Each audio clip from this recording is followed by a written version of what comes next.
Good evening mga katropa. Ito, tara naman tayo. Magluluto naman tayo ngayon ng ulam natin. Naisip natin kaninang ibabad yung baka. Magkaroon tayo ng tapa. Yan, ginawang tapa. Kaya nababad na natin. Yun, templado na yan. Kaya iluluto na po natin. Kaya samahan nyo ako. Magluluto tayo mga katropa. Ito po yung ating ulam ngayong gabi. Beef tapa.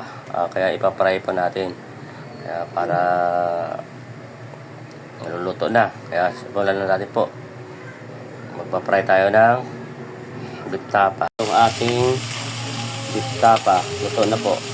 Ready na po tayo kumain. Katropa. Yan. Salamat sa panood. Like, share, and follow, and comments. Maraming salamat po. Magandang gabi.